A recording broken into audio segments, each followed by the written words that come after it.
Hi, everyone, and welcome to your lecture on food waste.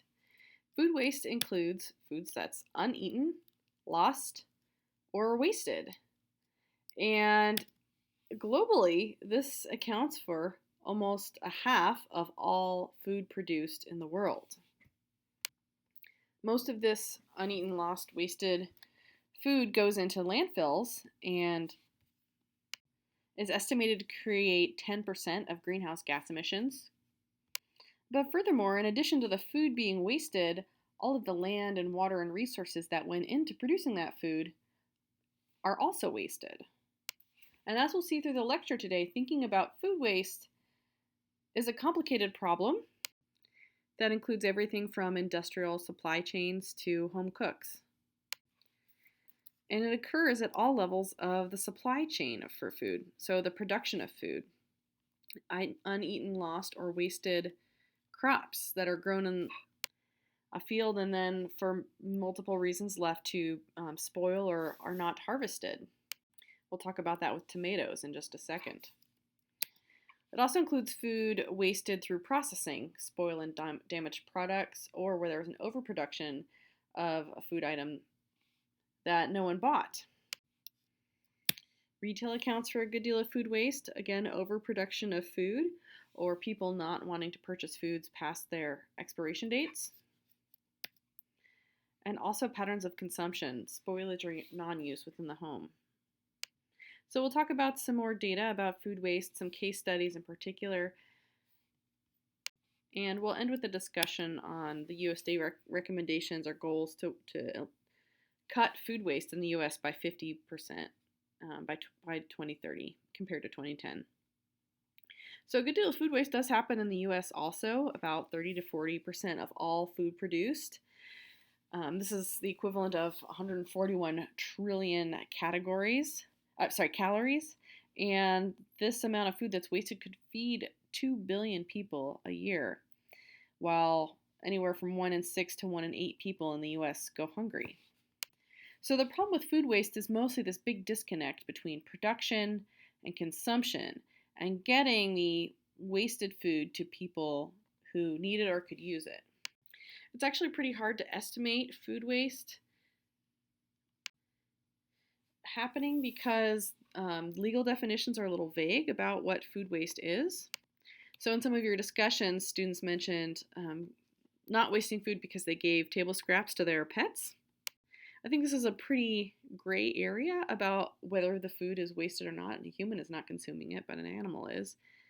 And there is a long tradition of feeding scraps to working livestock for a household.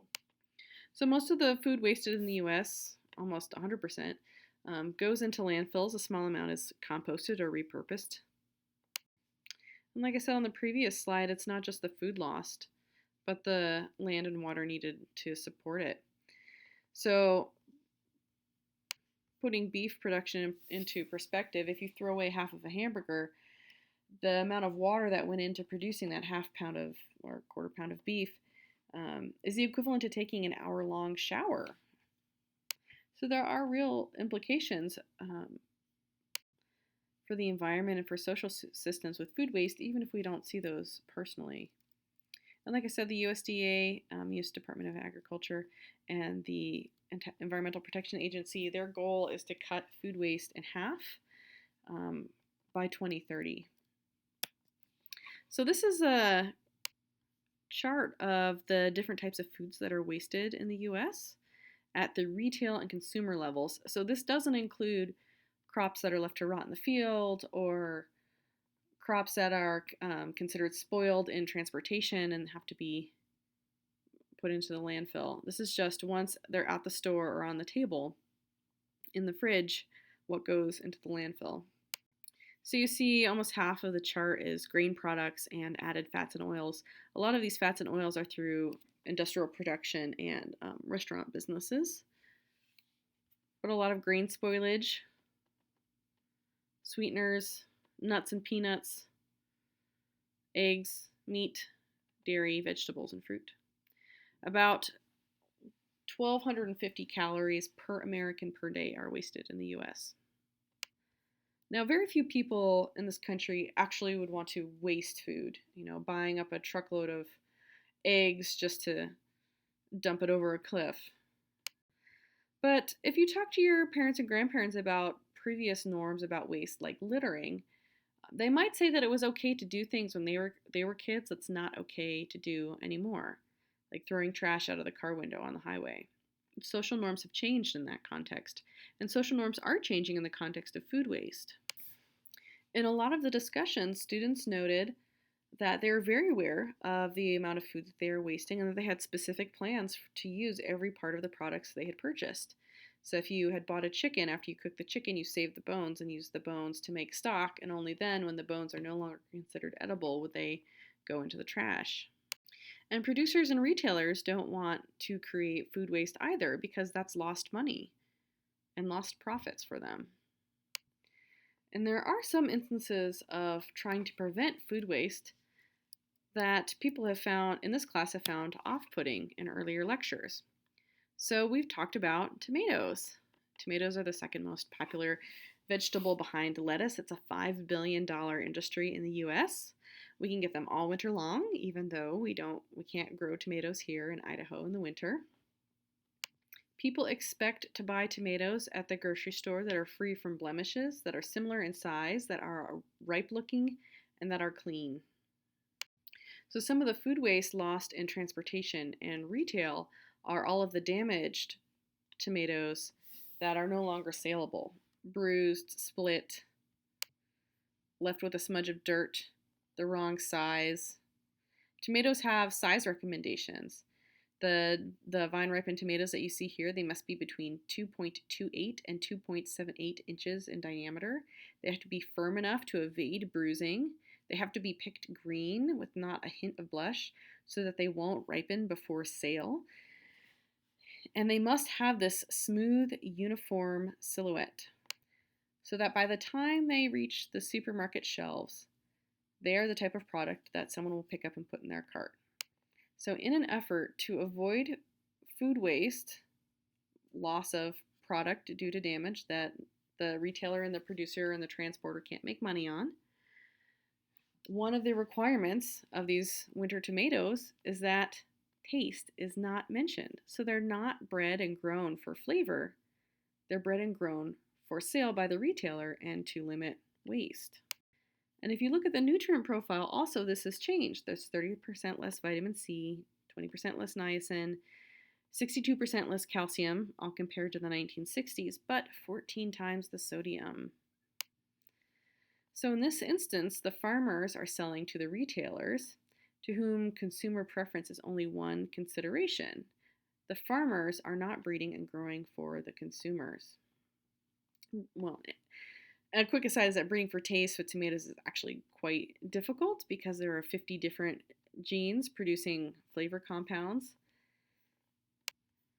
But you know the difference between a grocery store tomato that you buy in the winter and a homegrown tomato that's been vine ripened in the backyard in the summer or on the patio. Another knock-on effect of the effort to reduce waste and reduce lost profit through waste is that these tomatoes have to be grown in Florida because there's no freezing temperatures in the winter. But Florida is actually a really terrible place to grow tomatoes. The soil is sandy and it lacks nutrients, so it has to be pumped full of chemical fertilizers and irrigated.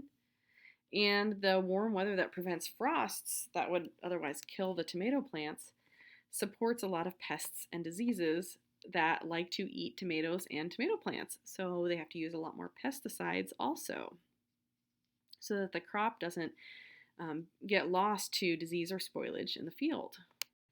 And tomatoes are part of the dirty dozen of produce. A little more than half of all tomatoes sampled by the Food and Drug Administration contained detectable levels of pesticides. So wash your tomatoes before you eat them. Also included are celery, peaches, strawberries, and apples as the worst, most likely to contain pesticides. And as I said, the problem is not the production of food, the problem is getting the food to the people who need it.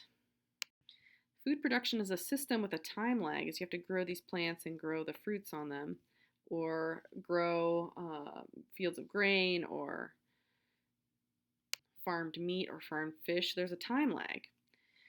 And so this relies on a predictable future for farmers to make a profit and stay in business. Something interesting that happened to the tomato sales in the wake of the COVID-19 pandemic is that the 80% of tomato sales that go directly to restaurants dropped dramatically.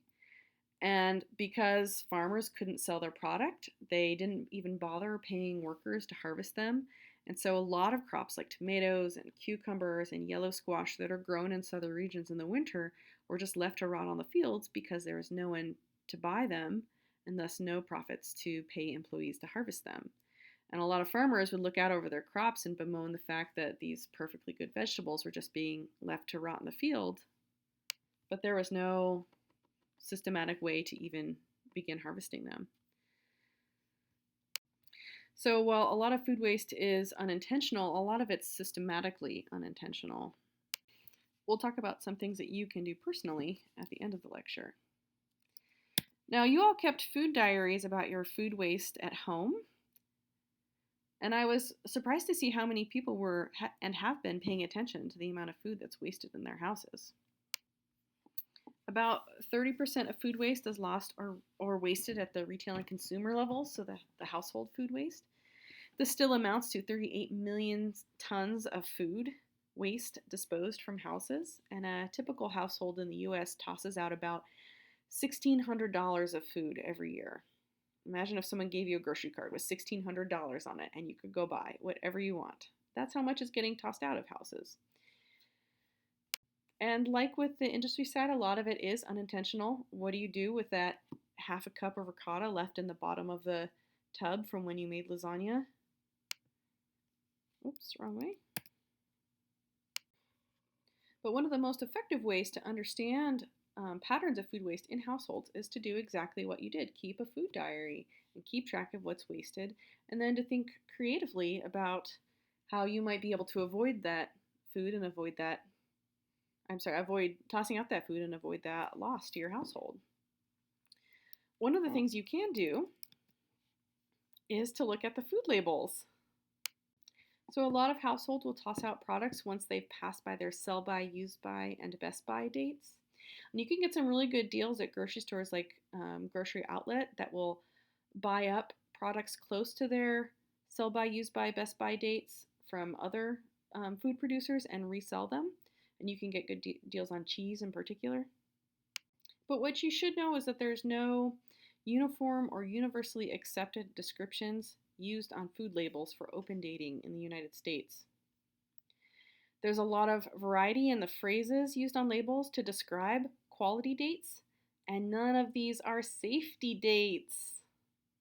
So sell by, not a safety date. This tells the store when they have to take it off the shelves for inventory purposes. And a lot of stores have stopped using the sell by dates because they have to sell it on if it goes past the sell by date. The use by date, also not a safety date. This is the date of the last recommended use of the product at peak quality. It is not a date of spoilage. And in fact, the USDA changed the name of the use by date in 2016, and now it says best if used by, as part of this process to reduce food waste so that the consumer understands that the product might still be good. It's not maybe just not the best if it's not used by that date. Similarly, best by, not a safety date. This also indicates when the product is expected to be the best quality and flavor. The only exception to these dates as being safety dates is for infant formula. So if you're purchasing an infant formula, please do pay attention to the expiration date. And the USDA also says that if the sell by, use by, best by date passes during home storage, the product should still be safe and wholesome if it's been handled properly until the time that spoilage becomes evident. And the USDA says spoiled foods will develop an off odor, flavor, or texture due to naturally occurring spoilage bacteria. If a food has developed such spoilage characteristics, it should not be eaten. So the USDA's recommendation for food spoilage is not to go by the sell by, best by, use by dates, but to check it yourself. If it smells funny, looks funny, or tastes funny, don't eat it. Otherwise, these dates are usually an indicator of peak quality and not an indicator of spoilage or safety. If you want to learn more about this, you can go to the USDA government's website and read more for yourself. Now, like the industrial production of food, all is not as it seems at first blush. There's a lot of health implications to avoiding food waste at home. So if you're one of the many people who remarked that they had been taught to clean their plate as a child, you probably have some lingering food habits. Perhaps you're one of the lucky few who has learned how to reduce portion sizes to avoid wasting food that would be scraped off the plate and into the trash or put down the drain. But a lot of folks struggle their whole lives having learned that they must clean their plates by overeating. And if you're one of the people who learned that you should clean your plate as a child, think about whether it's better to waste food on your body or in a landfill. This is a personal choice, and you'll have to make the decision for what's best for yourself and for your family. Another problem with avoiding food waste is that people who are very stringent about wasting foods sometimes are reluctant to try new things, because if you don't like it, then you'll have to throw it away. And as we learned earlier in the class, food preferences are not set in stone, and the best way that you can change food preferences is to try new things. And so that means taking a gamble sometime and possibly wasting those lentils or quinoa or sea urchin or dragon fruit that you bought wanting to try something new and then you didn't like. Another thing that we've learned is that food preferences can be acquired during childhood, and that kids exposed to multiple different foods tend to be healthier and less picky eaters as they grow up.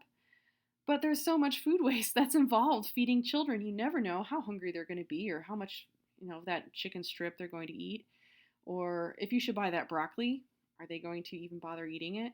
And a lot of families on tight budgets who have trouble purchasing enough foods to keep everybody's belly full find it hard to spend $1 on a cucumber on a gamble that a child may or may not eat it, because you simply can't afford that food waste. So, what are some things you can do to help prevent food waste? One of the things that Boise State is doing is they've recently created the Bronco Beam app. A lot of food waste is happening at the university when catered events would happen, and then no one would eat all of those cookies or bagels or whatever was left over. So if you download this app, the coordinators of catered events will send out a notification to students when the event has ended and that there is extra food available to students. I've seen whole trays of hummus dumped in the trash because participants at events didn't eat it. Another great thing that Boise State has going on is the Boise State Campus Garden. It's currently located at 1415 Juanita Drive, but they're also going to be building a newer, better one in front of the communications building, so keep an eye out for that. Locally grown fruits and vegetables.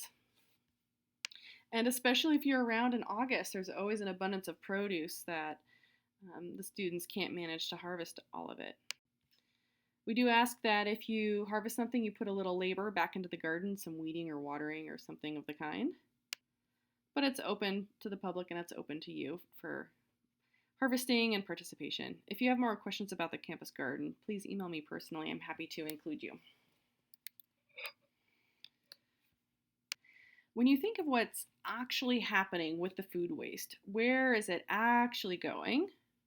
Most of it does go into the landfills. A small amount goes down the drain and is processed out of the water system. But there are other options. Now, one of the things that you should think about first when it comes to food waste is the 3 R's of recycling: reduce, reuse, and recycle. These are actually meant to be used in order. So to avoid food waste, first what you do is you reduce the amount of food that's wasted. Then if there is some food that you would throw out, see if there's a way you can reuse it. And finally, recycle it. The landfill is recommended to be the last option here on the list. So we'll give you some options for reducing at the very end of the lecture. There's some options for reuse in the city. So foods that is still packaged and edible, even if it's past those best by, sell by, use by dates, can be donated to the food banks. A lot of folks in here said that they reused, I guess is the right word, food for their pets, so table scraps. But like I said, traditionally feeding food scraps to animals like pigs and chickens was the most common way of disposing of food waste. And a lot of waste from food production, both at home and through the industrial food supply, can be repurposed to feed animals. So, as I've done various research around the world, this slide made me think of all of the cows that I saw in India roaming the streets eating garbage. So, instead of walking behind a row of restaurants in the alley and seeing the dumpster full of food waste and food scraps, you would see some cows there munching down on all of the restaurant food waste. Another way to recycle the food is to participate in the Boise City Compost Program. So if you do have food scraps like eggshells, the tops of carrots, apple cores, if you have access to the green bins, you can put your food scraps into the green compost bins, and the city will turn them into free compost that you can then pick up for your garden at a couple of locations around the city. So here's the link here if you want to check out the Boise City Compost Program. They also accept yard waste, and this is the city's way of dealing with the imminent crisis of running out of space in the landfill by diverting this massive amount of waste into compost that can then be reused. And this is the USDA's food recovery hierarchy. So first they recommend reduction, producing the right amount of food for the right amount of people and getting it to everybody. Shifting it about to feed hungry people, so taking that extra package of pasta down to the food bank or the day-old bagels taken to the homeless shelter, for example. When possible, use food waste to feed animals. So a lot of byproducts from industrial food production can be used to feed animals. Other industrial uses, so all of that extra oil that comes out of food waste in the US, can that be put to industrial uses, composting, and finally, as a last result, incineration or landfill. Another thing you can do is think about food rescue. Sometimes this is also called food salvage. And this is food that is still quite edible, but perhaps not sellable. And there's a long history of participating in food rescue for the human species. We are excellent scavengers. So if you think about rescuing food from the entire supply chain, from the food being produced, processed, sold, and consumed, at every step of the way, you can participate in food rescue. One of the oldest traditions is gleaning unharvested crops. So this image on the top right is des glaneuses, the gleaners, painted in 1857 about poor women passing through the fields after it's been harvested, picking up the extra grains that weren't collected by the farmers. I think one of the best meals I ever ate was a friend of mine and I in graduate school went around all the yard waste collections in August and collected enough food to make a fantastic spaghetti bolognese with spaghetti squash meal. Gleaning is on industrial fields is regulated these days, but there's a lot of programs in cities like City Harvest and Village Harvest that will go around gleaning, extra fruit from people's fruit trees or vegetables from their gardens and taking them to homeless shelters or food banks where it can be difficult to get access to fresh fruits and vegetables.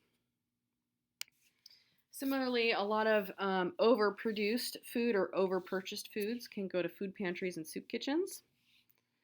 And the USDA recommends, just as they did with this World War II poster, is that household planning can go a long way to aligning household needs and the industrial food supply system to eliminate waste. So to purchase with thought, cook with care, buy local foods.